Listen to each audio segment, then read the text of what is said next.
Come on, Tom Brady, the opener, Cowboy, Cleveland Browns. I always knew when I was Connecticut. I'm like, you know what? I should go down there, show Belichick my back pedal. But, we're different kind of teammates. Let me start with that. That's an interesting one. So What, your football career? That's not real interesting. So you exhale. You retire. You exhale. And you probably gave yourself about 4 or 5 months, just take a deep breath. I saw you slim down. You probably weren't sore for the first time in 20 years. And then you start prepping. You sign with Fox. What have you been doing to prepare for this opening broadcast for a year and a half? Well, I've reached out to all the different people that I've met over the years of in media and sports and got their take on kind of what the job entailed and then ultimately how the preparation goes during the week. And then how do you be really good when you come on air? And I've had a lot of time, I think, over the course of my career in interviews, production meetings, and being on camera. Yeah. That hopefully it's not too far from what I've already experienced, knowing that there's going to be a lot of things that are new to this. So I think the most exciting part for me is there's more of a structure to my life, which I've always enjoyed. Yeah. Playing football on the weekends. Now I get to work on the weekends here in the fall. And obviously the NFL football season is back, which is, we're all excited about that. I'm sure when you're walking into the studio today, it's a different feeling because, this new cycle around NFL football is very exciting. And I'm excited to get going. I got the best teammates in the world, KB and Aaron, Tom, and then everyone behind the scenes in the truck, Z, Roos, their whole team, the chance to get to know those people more intimately and to really put together something special for the audience is what's exciting for me. So I'm ready for football season. I'm ready to get back out there and watch from a different perspective. And we're fortunate to be in Cleveland this weekend with a great game, Cleveland, Dallas. And it can't get here soon enough. So when you look at this film, all these years of experience, one of the things I ask myself about Cleveland, I love the coach, I love the GM, I love the O-line. What's up with Deshaun Watson? I mean, you can play, he didn't play. Are you seeing anything in this matchup, just on film from last year, that you are saying, man, I got to see this develop? Like, is there a really interesting element that you can't wait to see? I think there's a lot of storylines in this particular game. But the interesting part about the NFL is nobody really knows what they're going to be this season. You have hopes, you bring in draft picks, free agents, and you try to put together your team to say, all right, this is the way that we want to play based on where our deficiencies were last year. Certainly, Cleveland's defense was top of the league last year. They want to continue that. They want to get Deshaun back. They brought in a whole offensive staff to try to get him to play the way that he played when he was in Houston. Yeah. And they want to go out there and compete, not just for a division title, but for more than that. And it's a great kind of test for them to go against Dallas, who, they want to get over the hump as well. And they've got a lot of great players. They've got a lot of great talent. They got to get to, I think Coach McCarthy, they have a great leader in Coach McCarthy that really preaches, hey, we want to stay focused day after day. We want to eliminate the distractions. And they've had quite a few of that this offseason, but every team does. And I feel like Dallas has handled it very well. And it's a great opening game. This is what it's all about. A lot of guys coming back from injury. You got Trevon Diggs up there. I want to see him play. I want to see what Dak does coming off last season, his best season as a pro. So many great things to watch in this particular game.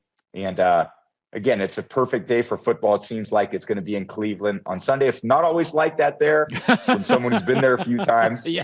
But 65 degrees and partly cloudy is perfect football weather. Okay, Trent Williams back. And we've said this before. I feel Trent Williams was more valuable. And I like Brandon Ayuk. I think the team is Kyle Shanahan's brain, McCaffrey's legs, and Trent Williams and Bosa. That's the soul of the team. Ooh. Tell me, what is the difference? If you knew you had Trent Williams and he didn't play, would it get in your head? I think his signing is gigantic for the Niners. You tell me how much it matters. Yeah. I would be driving him to work every day if I was the quarterback. I'd be making sure Trent was with me every single place I went. There's no better protector in the NFL than Trent over the years. And I think the way they use him, and obviously I think San Francisco's run game is incredible, the way they scheme their run game up. But having Trent in there, it's just an entirely different offense because of his athleticism, his rare combination of size, of quickness, of power. I mean, he's just, when he gets out there on the field, he's a matchup advantage for the Niners every time that he takes a snap out there. So when they have him out there, they all feel confident. A lot of those plays are going to go to the left side of the line of scrimmage right behind him. They know that when he's in pass protection, he's going to hold up as well as anybody. It doesn't really matter who he goes against. He's a tremendous player. And it's Niners had, between the Ayuk signing and Trent, I mean, that was a little worrisome a few weeks ago. I actually did a practice game against the Saints up in Santa Clara a couple weeks ago. And everyone was a bit concerned, but I think now a lot of those concerns are eased when both those guys are back in the building and ready to put their pads on, go out to practice, and get ready to play game. Okay, Chiefs-Ravens Thursday. Kansas City's done this dance, and they keep winning it. I love Lamar, and I love Baltimore. I love the coach. I love the owner. I think it's the best-run franchise, arguably, last decade in the league. I think Baltimore does everything well except win in late January. You tell me, does it start wearing on you? Buffalo's going through this, Tom. You start hearing you can't win these games. Is the pressure on Kansas City to defend the home field or Baltimore Thursday? I'd say a little bit more on Baltimore for that exact reason. I think that when you have great leadership, and I think of those Baltimore teams when they had Ray Lewis and Ed Reed as their two primary leaders, even though they may lost in a championship game, I actually saw this the other day, a clip from Ray Lewis in the locker room after they had lost to us, I think in 2011 in the championship game. And how Ray talked about that team and how he wanted to get them back on track going into next year. That's always what it's about. When you lose in the playoffs, you want to think about, how are we going to get over the hump next year? What do we need to do? Where are our deficiencies? Where can we get a little better? Where's our margin of error? And is it taking care of the football? Is it third down? Is it scoring points in the red area? Is it production from a unit that we haven't got a lot of production from? Tight end groupings, running back groupings. How can we improve our team a little bit so when we get in these big games, we're more prepared than the other team? We got more margin of error. And look, to win a Super Bowl is absolutely incredibly difficult. There's only one team that does it. To do what the Chiefs have done is really remarkable. And they want to try to do it again. That challenge of them doing it is going to be as hard a challenge as any team the NFL's ever had. That's why it's never happened to win 3 in a row. But the Chiefs are poised, like they always are, to go in there. I don't think they believe their hype. They're very well coached, obviously great quarterback, great leaders. The defense played really well last year. So those guys are prepared. Baltimore wants what the Chiefs got, and that's why you lead the season off the way they have it, Ravens-Chiefs. I'm excited to see that one get underway too. I couldn't tell you the last time I was this excited to watch the Chicago Bears play and the Washington Commanders, and that's the great gift the NFL gives us, is that we watch these great college players for 3 and 4 and 5 years, and all of a sudden I have an emotional investment. I can't wait to watch Jaden and Caleb. Give me one thing that you'll see with a young quarterback. You may see it with Drake May. The one thing that Tom Brady will see that I can't, that you'll be like, okay, he's going to be okay. He's going to be okay. What does a young quarterback, is it the feet? Is it the head movement? What do you see that I can't that you would know it's going to work? Well, I think there's lots of ways you can look at a quarterback play, and I think it's very easily to evaluate the physical aspect of the game, how well he throws the ball, how fast his feet are when he drops back in the pocket. Can he escape the pocket and make some plays on the run? For me, I think the sustainable part about quarterbacking is really what's up here, is what's in the brain. Are you snapping the ball and running good plays consistently against the defenses that you're out there watching as you're reading the defenses?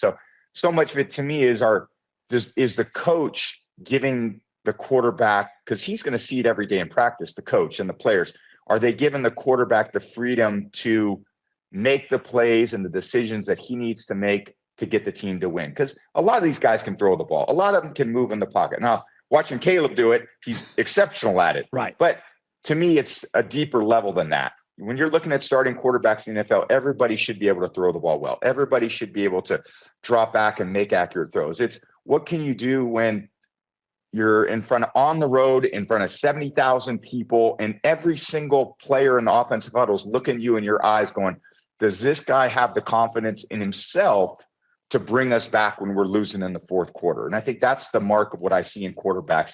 When I watch them, I want to say, okay, does this guy have the maturity? Does he have the poise? Does he have the composure to be at his best when his team needs him the most.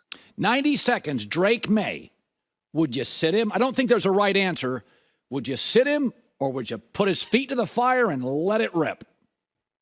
So, I mean, I've gone on record to say that I think it's best, in my opinion, for young quarterbacks or rookie quarterbacks to kind of watch a veteran do it. And there's so much that goes on, and quarterbacks need to process so much information so quickly. And I think if you can have someone, I sat behind Drew Bledsoe my first year. What a great player he was, someone that I got to watch and learn from. Aaron Rodgers watched behind Brett Favre. Patrick Mahomes watched behind Alex Smith. So when you have a real pro in front of you, they can help with that learning curve, even though that young quarterback isn't necessarily going out there and losing confidence in what his abilities are. So, ultimately those young players are going to get opportunities. The franchises need those young quarterbacks to come in and take a big step and lead that franchise on into the future. Right. I just like to give them a little bit of time to acclimate themselves to the pro game, the pro schedule. I mean, it's a big difference between college football and professional football.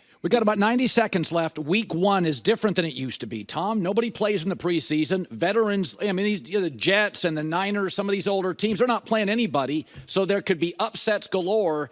If you had a lean in Dallas, Cleveland, because there's so many good veteran players in that. We'll circle back for about 90 seconds. I know. What do you think the game looks like, Cowboys-Browns? What does it look like to start? I think it's a defensive game. I think you got two great defenses. Coach Zimmer is a huge addition to that Dallas defense. They've got a lot of the same players coming back on Dallas's defense. Cleveland does as well.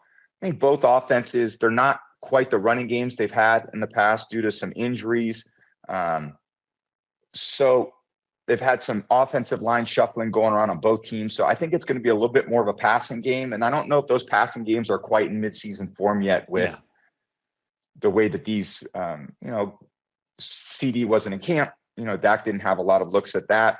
So again, some of these passing games may take a little time to develop. So I think it's going to be a very good defensive game. Two great coordinators, a couple of the best defensive lines, pass rushers in the NFL going. So I don't think it's a 0-3 game, but I don't think it's a high-flying, scoring all over the place game either. Yeah, last week in week 1, I'm always amazed the college kids play so well in week 1 without preseason. These NFL games week 1, there's going to be a huge upset.